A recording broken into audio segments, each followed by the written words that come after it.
தூத்துக்குடி மாவட்டம் தெற்கு சிலுக்கன்பட்டி, வடக்கு சிலுக்கம்பட்டி, செந்தலாம்பண்ணை உள்ளிட்ட கிராமங்களை சேர்ந்த 500 விவசாயிகளுக்கு சொந்தமான 2500 ஏக்கர் பரப்பளவுள்ள நிலம் அன்புராஜ் கிஷோர் என்கிற தனிநபருக்கு பத்திரப்பதிவு செய்யப்பட்டுள்ளது.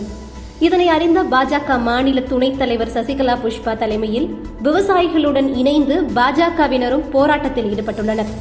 இந்த போராட்டத்தின் காரணமாகவே நிலங்கள் மீண்டும் விவசாயிகளுக்கே வழங்கப்படும் என சார்பதிவாளர் ஒப்புதல் அளித்தார்.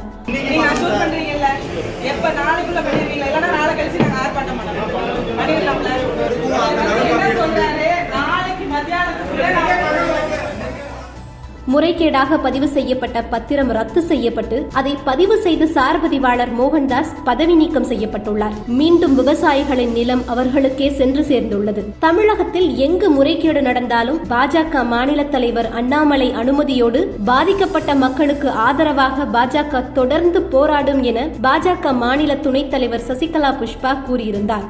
திமுக கவர்மெண்ட்ல இது எப்பயுமே அராஜகம் நடக்கிறது, போலி ஆவணங்கள் பதிகிறது, இந்த மாதிரி விஷயங்கள் தொடர்ந்து நடக்கிறது உண்மைதான்.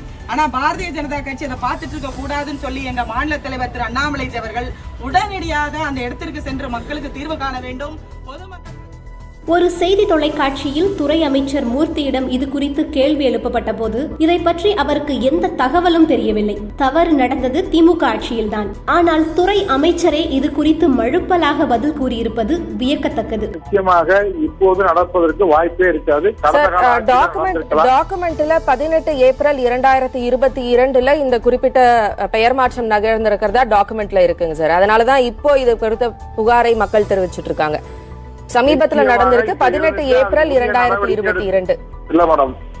அது மட்டுமின்றி இந்த போராட்டம் நடப்பதற்கு முந்தைய நாள்தான் பாதுகாக்கப்பட்ட வேளாண் மண்டல கூட்டத்தில் முதல்வர் கூறியிருந்தார், விவசாய நிலங்கள் பாதிக்கும் எந்த திட்டமும் அனுமதிக்கப்படாது என்றும் விவசாய நிலங்கள் பாதுகாக்கப்படும் என்றும் கூறியிருந்தார். சொல்வது ஒன்றும் செய்வது ஒன்றுமாக இருக்கிறது இந்த ஆட்சியின் நிலை.